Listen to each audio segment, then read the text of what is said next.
روئے زمین پر بیت اللہ کے بعد دوسری مسجد۔ سیدنا ابو ذر رضی اللہ تعالی عنہ بیان کرتے ہیں کہ میں نے نبی کریم صلی اللہ علیہ وسلم سے پوچھا، اے اللہ کے رسول، سب سے پہلے کون سی مسجد بنائی گئی تھی؟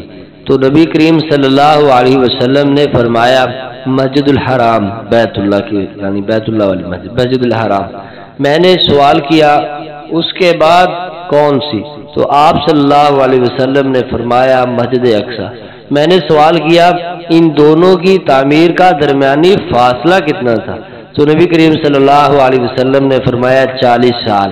پھر نبی کریم صلی اللہ علیہ وسلم نے فرمایا کہ جس جگہ بھی نماز کا وقت ہو جائے تو فوراً نماز پڑھ لو، تمہارے لیے تمام روئے زمین مسجد ہے۔ صحیح البخاری حدیث نمبر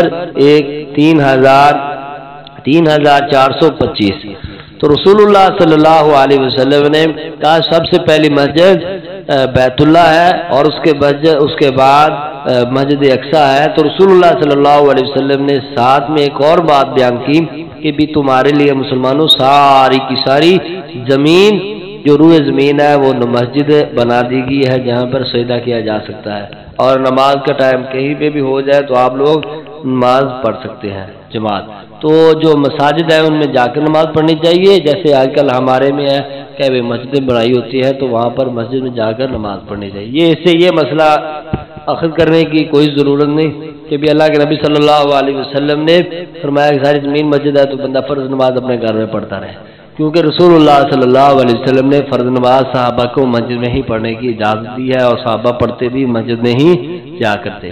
اس سے یہ مسئلہ نکلتا ہے کہ ساری زمین آپ کے لیے اللہ نے سجدے کی جگہ بنا دی ہے، آپ کہیں پہ سفر میں ہیں تو آپ احباب وہاں پر جماعت کے ساتھ نماز پڑھ سکتے ہیں، یعنی کہ نماز ہو جائے گی۔ پہلے جتنی اقوام جن کے لیے خاص جگہ ہوتی تھی وہاں پر ہی وہ جا کر نماز پڑھا کرتے تھے، لیکن محمد صلی اللہ علیہ وسلم کی امت کے لیے یہ آسانی ہے، اللہ نے ساری زمین کو مسجد قرار دے دیا ہے۔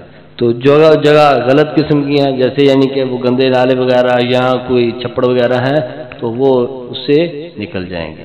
تو رسول اللہ صلی اللہ علیہ وسلم نے مسجد اقصی کی اہمیت بیان کی کہ مسجد اقصی دنیا کی دوسری مسجد ہے، تو اللہ کے نزدیک وہ کتنا مقام رکھتی ہے، اور مسلمان اس کے ساتھ مسلمانوں کا وابستگی کتنی ہونی چاہیے۔